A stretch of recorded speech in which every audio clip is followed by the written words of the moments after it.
हरे Krishna Krishna conscious books YouTube channel में आपका स्वागत है। हम रीड कर रहे हैं श्रील प्रभुपाद लीलामृत। आज से हम रीड करेंगे प्रकरण नंबर 25। हमारे गुरु महाराज ने अपना कार्य पूरा नहीं किया है।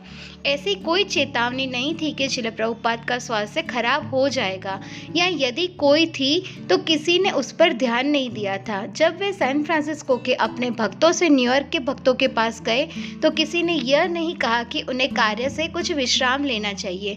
5.5 घंटे की जेट उड़ान के बाद प्रभुपाद ने कानों के बंद होने की शिकायत की, अन्यथा वे बिल्कुल ठीक लगते थे। उन्होंने विश्राम नहीं किया, वरन हवाई अड्डे के उत्साहपूर्ण स्वागत के बाद वे सीधे 26 सेकंड एवेन्यू के स्टोर फ्रंट में 3 घंटे तक जोरदार व्याख्यान और कीर्तन में व्यस्त रहे। अपने न्यूयॉर्क के शिष्यों को वे चमत्कृत कर देने वाले और प्रिय लगते थे और अपनी उपस्थिति, दृष्टि और शब्दों से वे उनकी कृष्ण चेतना में वृद्धि करते थे। उनके लिए प्रभुपाद की वयोवृद्धता, जो अब 72 वर्ष को पहुंच रही थी, उनकी एक अन्य दिव्य विशेषता थी। वे अपने शिष्यों की शक्ति थे और उनके शिष्य प्रभुपाद की शक्ति के बारे में कभी नहीं सोचते थे। मंदिर में मखमल से आच्छादित पाठ मंच के पीछे एक नए आसन से बोलते हुए प्रभुपाद ने कहा, मेरी अनुपस्थिति में यहाँ की स्थिति में सुधार हुआ है। ताजा पेंट की हुई सफेद दीवारों पर नए चित्र टंगे थे, अन्यथा यह वही छोटा स्टोर फ्रंट था जहाँ उन्होंने इस्कॉन आरंभ किया था। उन्होंने अपने शिष्यों को लिखा था कि वे अपनी वापसी पर एक नए भवन में प्रवेश करना चाहते थे, लेकिन शिष्य असफल रहे और उन्होंने अपनी मूर्खता से $6000 खो दिए थे। किंतु इस विषय की चर्चा न करके प्रभुपाद ने एक अधिक महत्वपूर्ण बात कही। उनके शिष्यों ने अपने गुरु महाराज की शारीरिक अनुपस्थिति के बावजूद उनके आदेशों का पालन करके प्रगति की थी। ताजा पेंट की गई दीवारों और अपने शिष्यों के चमकते चेहरों को प्रसन्नतापूर्वक देखते हुए प्रभुपाद ने बताया कि किस तरह गुरु के आदेशों का विनम्रतापूर्वक पालन करने से कृष्ण भावनामृत में दक्षता प्राप्त की जा सकती है।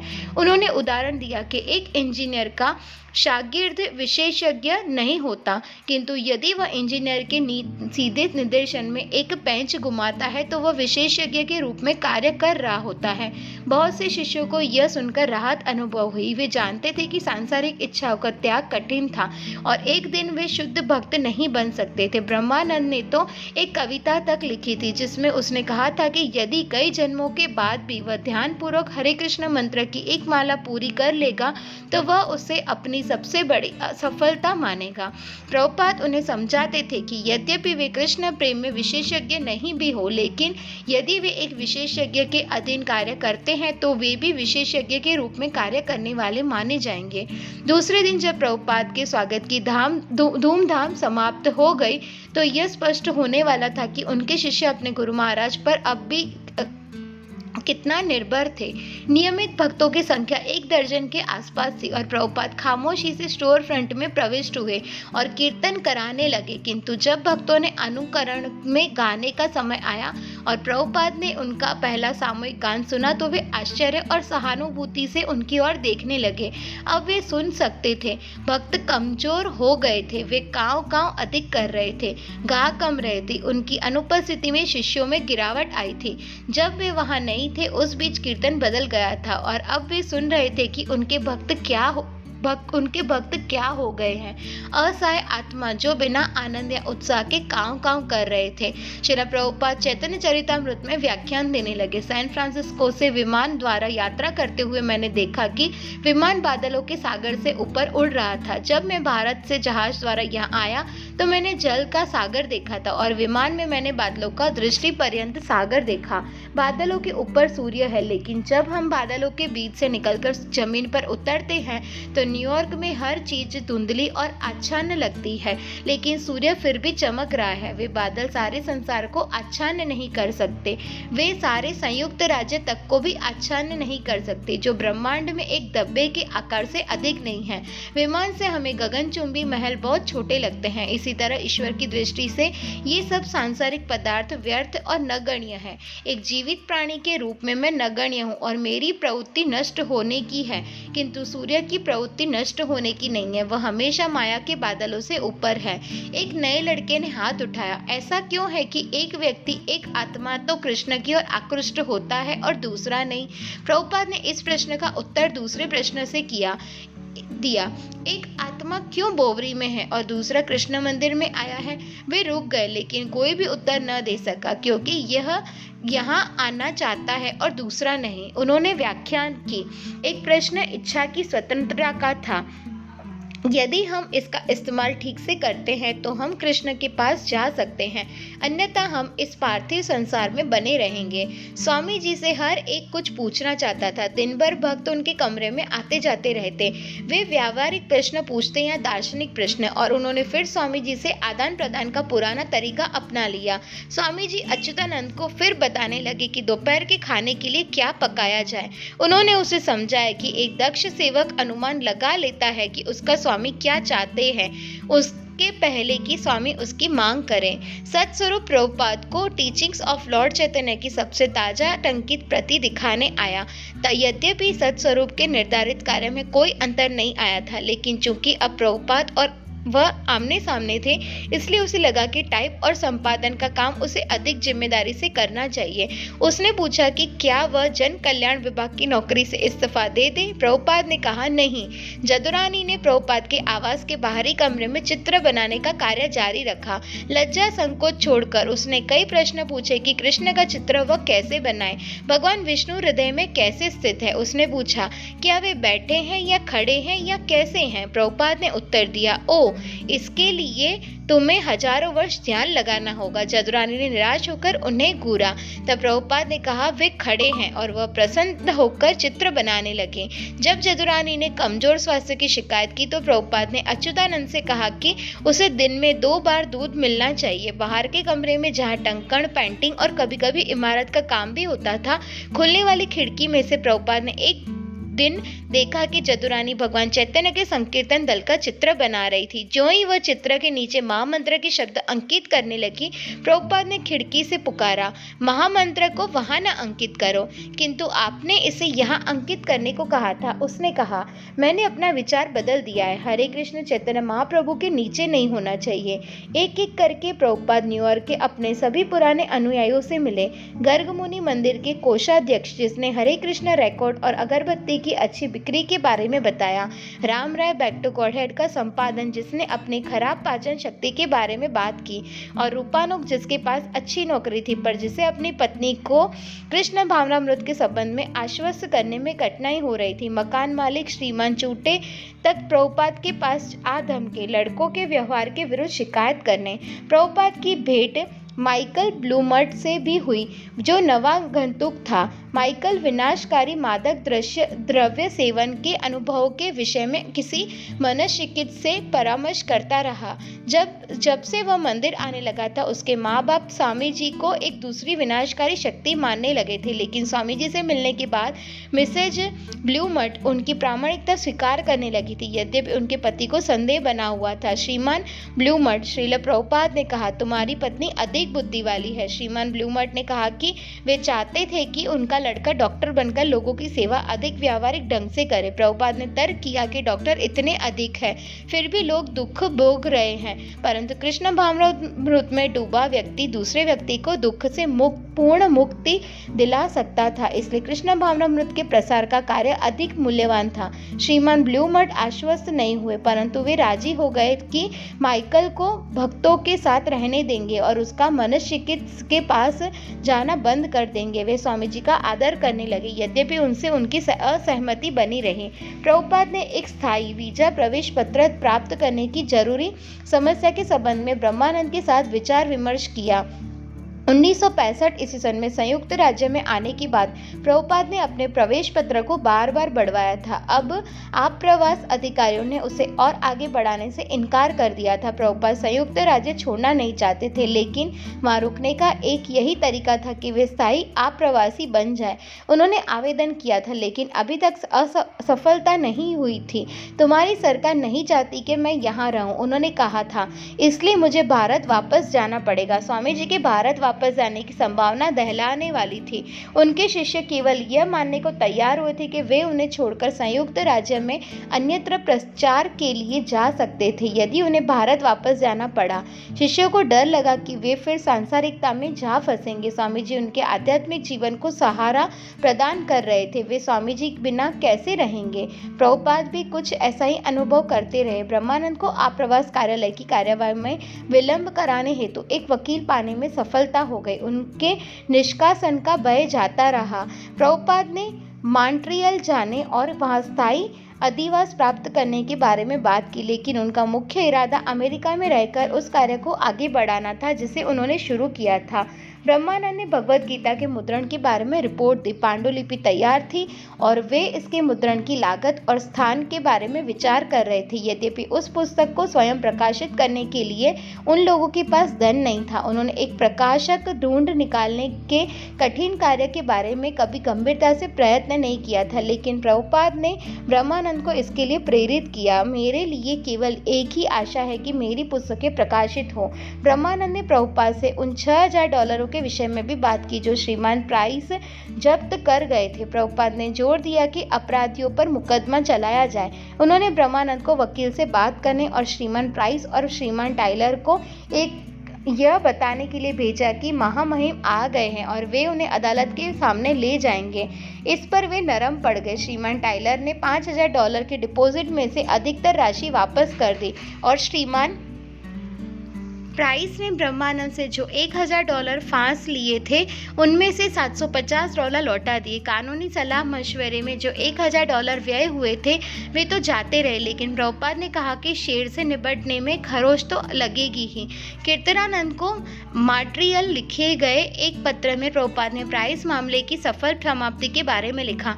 तुम्हें यह जानकर प्रसन्नता होगी कि कृष्ण की कृपा से सर कानमन फ्रॉड प्राइस के पेट में गए $5000 में से $4227 वापस निकाल लेने में सफल हो गया हूँ। ऐसे लक्षण दिखाई देने लगे कि प्रभुपाद को अपने स्वास्थ्य के विषय में सावधान रहना चाहिए। एलन बर्ग के टीवी कार्यक्रम में सम्मिलित होने में उन्हें कठिनाई अनुभव हुई थी। एलन बर्ग इस बात के लिए कुख्यात था कि वह सिगार पीता बैठा रहता था और उग्र बातें किया करता था, यहाँ तक कि अपने अतिथियों को अपमानजनक बातें भी सुनाया करता था और यदि कोई अतिथि बुरा मानता तो बर्ग उसे और भी भड़काता था। यह आम बात थी। टीवी कार्यक्रम आरंभ होने के पहले बर्ग ने प्रभुपाद से सिगार पीने की अनुमति मांगी थी और प्रभुपाद शालीनतावश राजी हो गए थे। बर्ग ने अपने अतिथि का परिचय वास्तविक स्वामी कहकर कराया था। जब उसने प्रभुपाद से पूछा कि वे यौनाचार के विरुद्ध क्यों थे, तब प्रभुपाद ने कहा कि वे विरुद्ध नहीं है।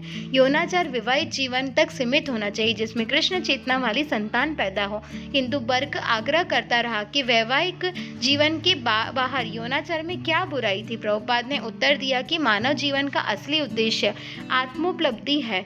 वो जब किसी का मन यौनाचार के लिए नए नए साथियों की खोज में लगा रहता है तब आत्मोपलब्धि के लिए आवश्यक मानसिक शांति बनाए रखना असंभव हो जाता है।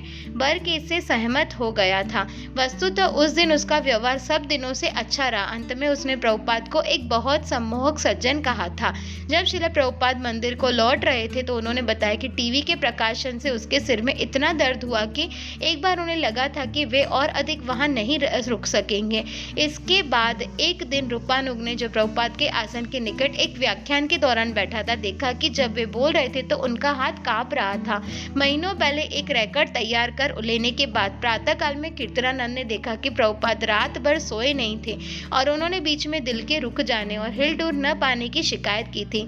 यदि मैं कभी बीमार पड़ूं, श्रील प्रभुपाद ने कीर्तनानंद से कहा था, तो डॉक्टर मत बुलाना, मुझे अस्पताल मत ले जाना, केवल मुझे मेरी माला देना और हरे कृष्ण जपना। स्वामी जी के शिष्य उन पर अंकुश लगाना नहीं चाहते थे। कीर्तनानंद ने एक बार ऐसा करने की कोशिश की थी। एवलान में जब स्वामी जी नाच रहे थे और उछल कूद कर रहे थे और पसीने से तर थे, तब कीर्तनानंद ने आग्रह किया था कि कीर्तन बंद कर दिया जाए, किंतु दूसरों ने उससे संभ्रमित कहा था। इसके अतिरिक्त स्वामी जी नहीं चाहते थे कि उन पर अंकुश लगाया जाए, और वे कौन होते हैं उन पर अंकुश लगाने वाले? वे कृष्ण के अधिकृत प्रतिनिधि थे जो किसी भी कठिनाई को पार करने में सक्षम थे।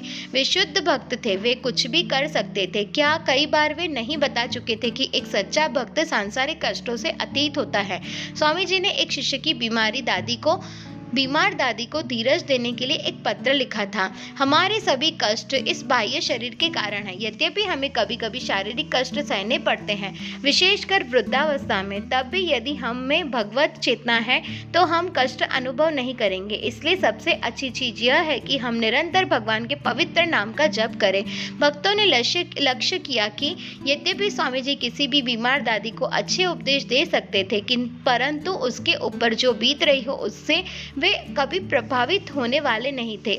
यथार्थ वे अपने आप को वृद्ध व्यक्ति कहा करते थे, लेकिन वे अधिकतर अपने व्याख्यान में वृद्धावस्था की अनिवार्यता दिखाने के लिए कहते थे। भक्तों के लिए प्रभुपाद का स्वास्थ्य अच्छा दिखाई देता था। उनके नेत्र आध्यात्मिक संवेगों से चमकते रहते थे। उनका रंग साफ और सुथरा था। उनकी मुस्कान से उनकी स्वास्थ्यता और निरोगता प्रकट होती थी। एक बार एक लड़के ने कहा था कि स्वामी जी की मुस्कान इतनी ओजस्वी थी कि उसे सांड और लोहे की कीलों का स्मरण हो जाता था। स्वामी जी ठंडे पानी से नहाते थे, लोअर ईस्ट साइड में प्रातःकालीन भ्रमण के लिए जाते थे, मृदंग बजाते थे और खूब खाते थे। यदि उनके शिष्य इसमें कोई कमी भी कराना चाहते तो इसे वे क्या कह सकते थे। उसके कुछ शिष्यों ने सचमुच उन्हें ईस्ट विलेज थिएटर में कॉस्मिक लव इनके विवादग्रस्त कार्यक्रम में जाने से रोकने की कोशिश की थी, लेकिन यह उनके स्वास्थ्य के कारण नहीं था।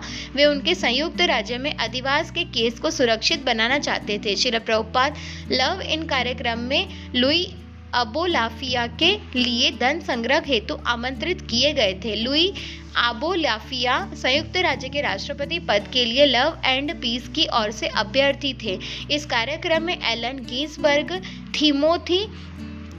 टिमोथी लेरी और अन्य कलाकार पूरे रॉक बैंडों के साथ सम्मिलित हो रहे थे। लेकिन जब प्रभुपाद के वकील ने सुना कि प्रभुपाद कार्यक्रम में जा रहे हैं तो उसने कहा कि इससे उसका वीजा का केस खटाई में पड़ सकता है। कुछ लड़कों ने वकील के मत के आधार पर प्रभुपाद के जाने का विरोध किया। प्रभुपाद असहमत हो गए कि अच्छा होगा यदि वे न जाए, लेकिन कॉस्मिक लव इन कार्यक्रम के दिन उनका विचार बदल गया और उन्होंने जाने का निश्चय किया। मैं इस देश में कृष्ण भावनामृत का प्रचार करने आया हूं और उन्होंने घोषणा की तो समय आ गया है कि इन एलएसडी के नेताओं के विरोध में, जो अपने आप को आध्यात्मिक पुरुष कहते हैं, बोला जाए। वे कहते रहते थे कि यद्यपि वे जाना चाहते थे, परंतु यदि उनके शिष्यों ने मना किया तो वे नहीं जाएंगे। पर अंत में उन्होंने केवल यह कहा कि वे जाएंगे, बस बात खत्म हुई। मई के अंतिम सप्ताह में प्रभुपाद अपने आप को बिल्कुल निशक्त अनुभव करने लगे। वे दिल धड़कने की बात करने लगे, यह आशा करते हुए कि 1-2 दिन में ये लक्षण समाप्त हो जाएंगे। कीर्तनानंद ने प्रभुपाद से प्रार्थना की कि वे आराम करें और किसी से मिले नहीं, लेकिन प्रभुपाद की दशा बिगड़ती गई। कीर्तनानंद प्रभुपाद शिकायत करने लगे कि उनकी बाईं बांह ठीक से काम नहीं कर रही थी और तब उनकी बाईं ओर ऐंठ होने लगी और उनकी बाह में असह्य तनाव होने लगा। उन्हें रहस्यमय ढंग से आंतरिक या मानसिक पीड़ा होने लगी। अच्युतानंद, रविवार का दिन था, मेमोरियल डे दिवस के 2 दिन पहले, और हम लोगों ने नगर के एक हॉल में अभियान बृहद कार्यक्रम का आयोजन किया था। मैं स्वामी जी को लेने ऊपर गया क्योंकि अन्य सभी भक्त तैयार थे। स्वामी जी लेटे थे और उनका चेहरा पीला हो गया था। उन्होंने कहा, मेरा हृदय देखो, और मैंने उनके हृदय में थरथराता कंपन अनुभव किया। मैं नीचे गया, लेकिन मैं हर एक को आगाह करके तहलका मचाना नहीं चाहता था। मैं कीर्तनानंद के पास गया और धीरे से कहा, स्वामी जी को एक तरह की दिल की हल्की धड़कन हो रही है, और तुरंत हम दोनों ऊपर चले गए। स्वामी जी ने कहा, यहाँ मालिश करो। मैंने उनकी छाती को मलना शुरू किया और उन्होंने बताया कि यह कैसे करना चाहिए। वे बोले, अन्य लोग चले जाए और अच्युतानंद यहाँ रहे। यदि कुछ हुआ तो वह तुम लोगों को बुला लेगा। इसलिए अन्य लोग चले गए और कार्यक्रम संपन्न हुआ और मैं प्रतीक्षा करता रहा। 1 या 2 बार उन्होंने मुझे बुलाया और तेजी से अपनी छाती की मालिश करवाई।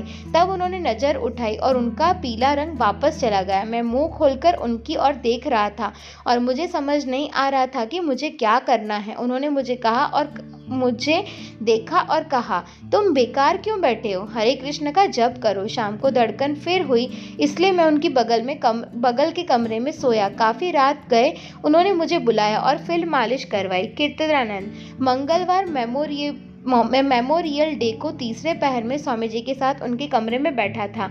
जब नीचे कीर्तन चल रहा था, स्वामी जी को ऐंठ फिर अनुभव हुई। उनका चेहरा अकड़ने लगा, नेत्र घूमने लगे। तब अकस्मात स्वामी जी पीछे गिर गए और मैंने उन्हें संभाल लिया। वे जोर से सांस ले रहे थे, हरे कृष्ण।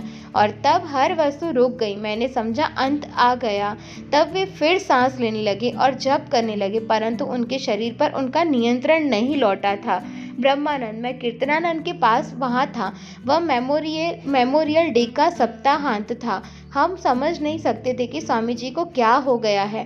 वे बैठ नहीं सकते थे, वे करा रहे थे और कोई भी नहीं जानता था कि क्या हो रहा है। मैंने और कृष्णानंद ने उनकी नर्स के तौर पर परिचर्या की हर कठिन से कठिन तरीके से। मुझे बाहर जाकर उनके लिए एक बेड पेन खरीदना पड़ा। प्रभुपाद के बाएं अंग को लकवा मार गया। उन्होंने कहा कि उनके गुरु महाराज का एक चित्र उनके सामने दीवार पर लगा दिया जाए, यह सोचकर कि प्रभुपाद अपना शरीर छोड़ने की तैयारी कर रहे हैं और अंत में अपने आध्यात्मिक गुरु पर ध्यान लगाना चाहते हैं। अच्युतानंद ने चित्र को प्रभुपाद के सामने वाले दरवाजे पर टेप से चिपका दिया। भक्त उनके आवास के सामने वाले कमरे में प्रविष्ट हुए और प्रभुपाद ने उन्हें हरे कृष्ण जपने को कहा। तब उन्होंने उनसे कृष्ण की उनके नृत्य रूप में प्रार्थना करने को कहा। सत्स्वरूप स्वामी जी ने कहा कि हमें भगवान नृसिंह की प्रार्थना करनी चाहिए कि मेरे गुरु महाराज ने अपना कार्य समाप्त नहीं किया है। बारी बारी से वे हमने अपने शरीर के विभिन्न अंगों की भिन्न भिन्न समय पर मालिश कराते थे।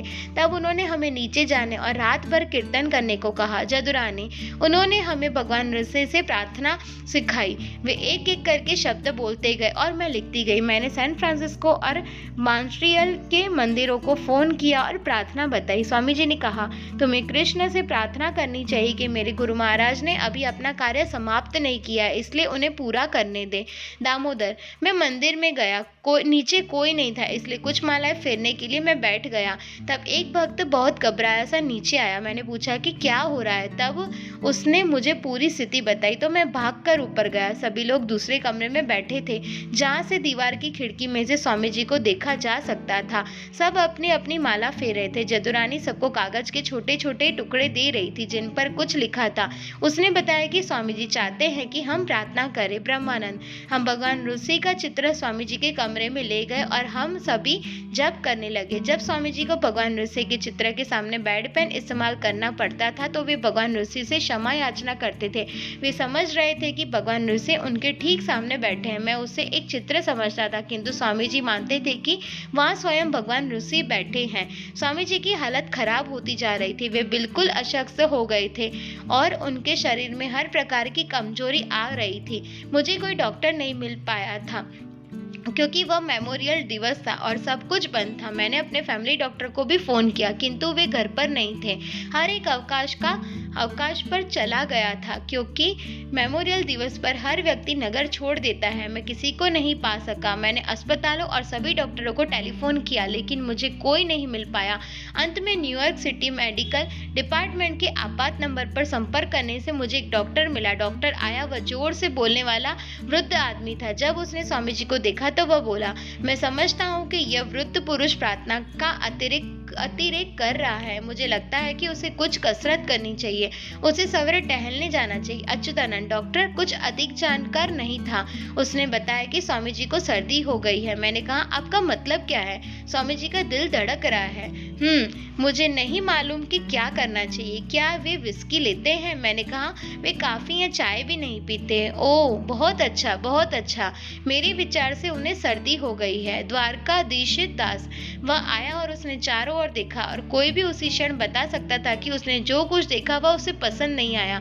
उसने सोचा था कि हम लोग केवल हिप्पी हैं। वह बिना रुके चला गया, लेकिन वह बोल गया, ओह, इन्हें इन्फ्लुएंजा हो गया है। यह बहुत हास्यास्पद निदान था।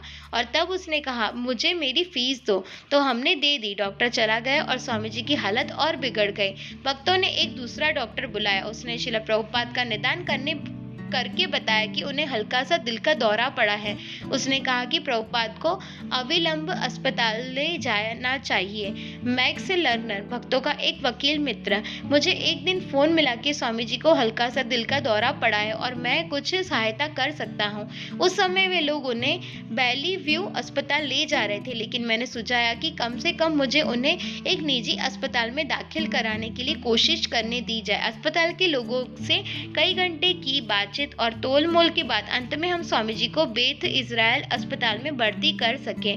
ब्रह्मानंद मेमोरियल दिवस के अगले दिन हमें एक एम्बुलेंस की व्यवस्था करनी पड़ी। बेथ इज़राइल के पास एम्बुलेंस नहीं थी, इसलिए मैंने एक प्राइवेट एम्बुलेंस कंपनी को फ़ोन किया। अस्पताल के लोगों से बात हो गई थी कि स्वामी जी वहाँ सवेरे 9 बजे पहुँच जाएंगे, लेकिन एम्बुलेंस दोपहर तक नहीं आई। इस बीच स्वामी जी कराते रहे, तब अंत में एम्बुलेंस आई और वे बड़े भयानक लोग थे। उन्होंने स्वामी जी के साथ कपड़े की गांठ जैसा सलूक किया। मुझे लगा कि अच्छा होता यदि हम स्वामी जी को एक टैक्सी में ले गए होते, कीर्तनानंद के सिवाय, और अस्पताल में स्वामी जी के नर्स के रूप में रहा और किसी को वहां रुकने की अनुमति नहीं थी। प्रभुपाद के अनुरोध के अनुसार वे सभी रात भर कीर्तन कराने के लिए मंदिर लौट गए। कीर्तनानंद ने सैन फ्रांसिस्को में हाईग्रीव को फोन करके जो कुछ हुआ था बताया कि स्वामी जी किस प्रकार पीछे की ओर गिर पड़े थे और उनके मुंह से हरे कृष्ण निकला था और फिर 30 सेकंड के लिए कुछ नहीं हुआ था और फिर वह एक गहरी सांस, हरे कृष्ण हरे कृष्ण। कीर्तनानंद ने हाईग्रीव से कहा कि सैन फ्रांसिस्को के भक्तों को रात भर भगवान नृसिंह देव की प्रार्थना करनी चाहिए।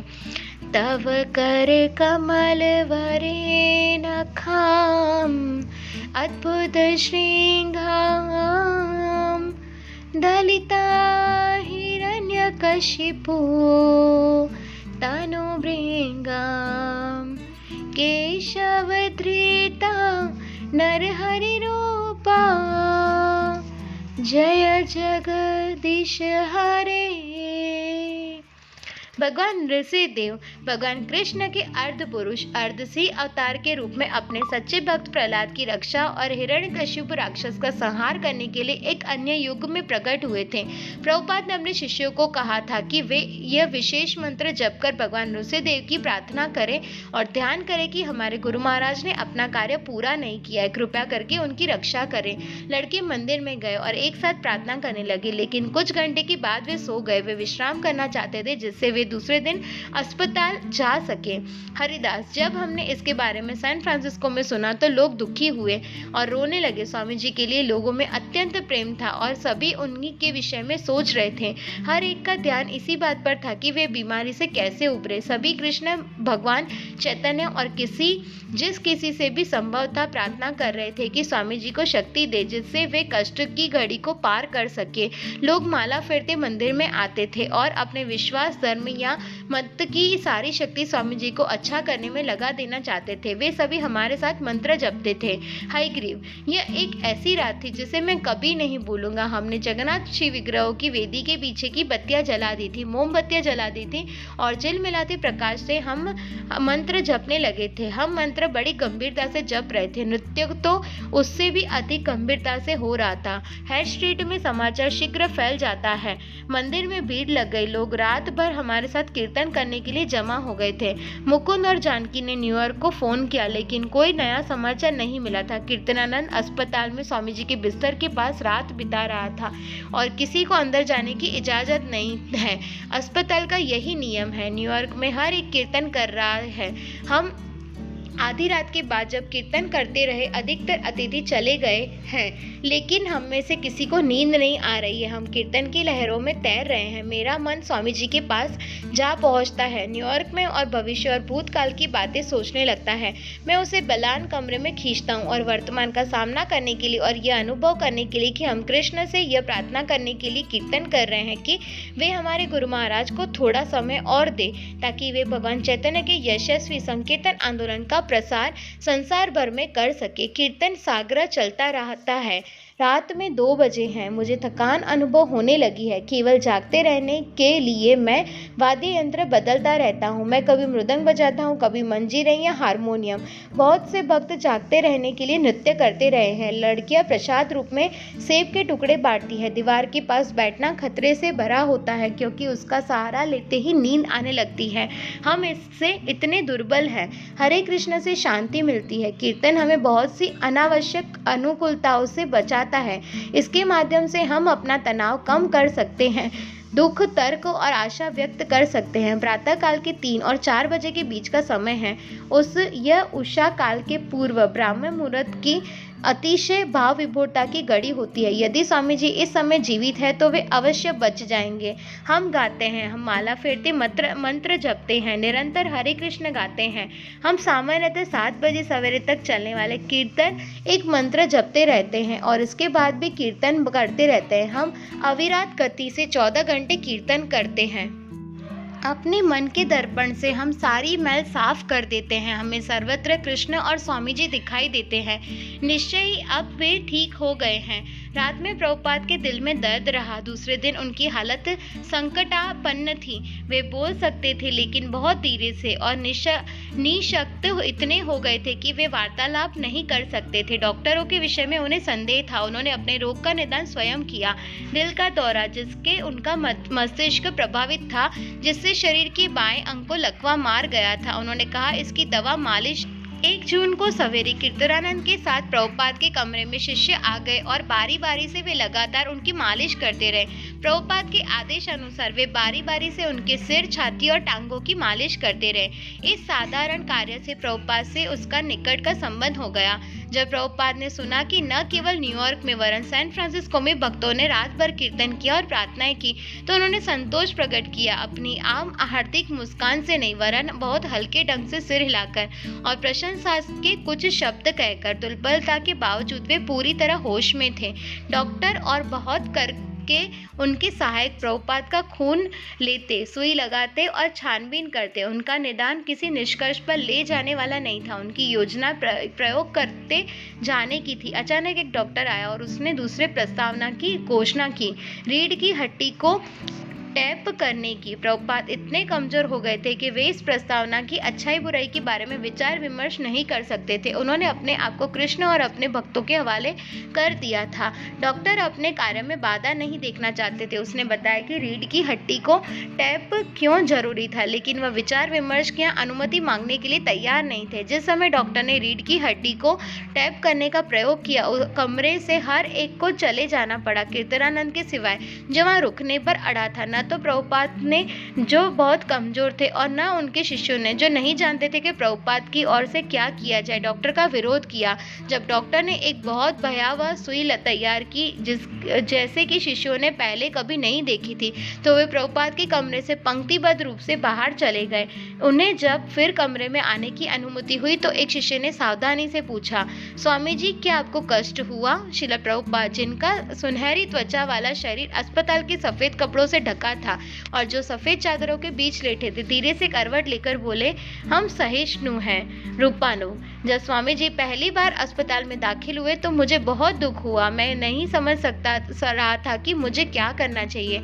इस तरह की आपात स्थिति का मुझे विशेष अनुभव नहीं था। मैं निश्चय नहीं कर सकता था कि स्वामी जी की क्या सेवा करूं। यह भयप्रद अनुभव था। स्वामी जी का जीवन खतरे में था, पर उनके शिष्य नहीं जानते थे कि उन्हें बचाने के लिए क्या किया जाए।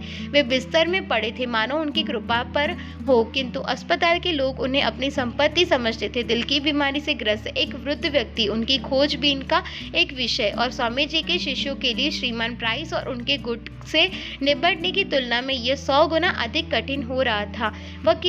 वह विषय केवल धन के साथ नहीं, वरन स्वामी जी के जीवन के साथ खतरा मोल लेना था।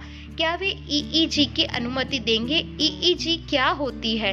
क्या ऑपरेशन आवश्यक है? ऑपरेशन? किंतु स्वामी जी ने तो कहा था कि उन्हें कभी अस्पताल भी न ले जाना चाहिए। मेरी मालिश करो, उन्होंने केवल यही कहा था, और हरे कृष्ण जपो। जब श्रील प्रभुपाद ने कहा कि भारत में उपलब्ध आयुर्वेदिक उपचार उन्हें अधिक पसंद था, तो कुछ भक्तों ने भारत से डॉक्टर बुलाने का सुझाव दिया। व्यय पर विचार करने के बाद स्वामी जी ने पहले एक पत्र लिखने का निर्णय लिया। बैठने या लिखने में असमर्थ होने के कारण कारण उन्होंने धीरे धीरे बोलकर श्री कृष्ण पंडित को एक पत्र लिखवाया। श्री कृष्ण पंडित ने प्रभुपाद को अपने दिल्ली के मंदिर में कई वर्ष रहने का सान दिया था। सतस्वरूप ने पत्र पढ़कर प्रभुपाद को सुनाया और अस्पताल के उनके कमरे में ही उसे टाइप किया। मैं यह पत्र अस्पताल से लिख रहा हूँ। अचानक मुझे सिर दर्द और दिल की धड़कन की बीमारी हो गई है। जब मैं अपनी छाती पर मालिश करता हूँ तो मुझे बाएं हाथ में कुछ सनसनी मालूम होती है और जब मैं बाएं हाथ की मालिश करता हूँ तो मुझे छाती में सनसनी अनुभव होती है। मेरा बायां हाथ जब अपने आप काम नहीं कर सकता, इसलिए मेरा आपसे अनुरोध है कि यदि मथुरा में कोई योग्य आयुर्वेदिक चिकित्सक हो तो मुझे औषधि दे सकता हो तो आप इस औषधि को खरीदकर हवाई डाक से हमारे मंदिर के पते पर भेज दें। ISKCON 26 second Avenue, New York, NY। मुख्य लक्षण यह है कि मुझे गहरा सिरदर्द होता है और हर 10-15 मिनट तक बाएं हाथ में कंपन होता है। मुझे भय है कि कहीं यह लकवा न हो। यहाँ मेरे लड़के मेरी पूरी सेवा कर रहे हैं, सेवा की कमी नहीं है, फिर भी यह शरीर नश्वर है। मैं यहाँ अपने गुरु महाराज के उद्देश्य को पूरा करने आया हूँ, लेकिन मेरा दिल धोखा दे रहा है। निसंदेह मुझे माया का डर नहीं है। मैं जानता हूँ माया मेरा स्पर्श नहीं कर सकती। तब भी यदि मैं इस दशा में मर जाऊँ तो मेरा उद्देश्य अधूरा रह जाएगा। इसलिए कृपया करके महाप्रभु चैतन्य और वृंदावन बिहारी कृष्ण से प्रार्थना कीजिए कि वे इस बार मुझे बचा लें। मेरा उद्देश्य अभी पूरा नहीं हुआ है। मैं कुछ दिन और जीना चाहता हूँ। लड़के किसी अनुभवी आयुर्वेदिक चिकित्सक को बुलाना चाहते हैं जो इस तरह के रोगों का उपचार करता हो, लेकिन मैंने अनुमति नहीं दी है। किंतु यदि आवश्यक हो, यदि आप कोई विशेषज्ञ चिकित्सक दे सके तो यहाँ आ सके तो हम उनके यहाँ आने के लिए आवश्यक धन भेज देंगे या हवाई टिकट की व्यवस्था कर देंगे। आप ढाका शक्ति औषधालय के प्रभारी से परामर्श कर सकते हैं। अंत में आपको बता दूं कि मेरी रुचि आयुर्वेदिक उपचार की ओर है। आप वृंदावन के आयुर्वेदिक चिकित्सक के विचार विमर्श कर सकते हैं जो गौड़ीय वैष्णव है। वे मुझे अच्छी तरह जानते हैं। वे मेरी पुस्तकों के विक्रेता भी है।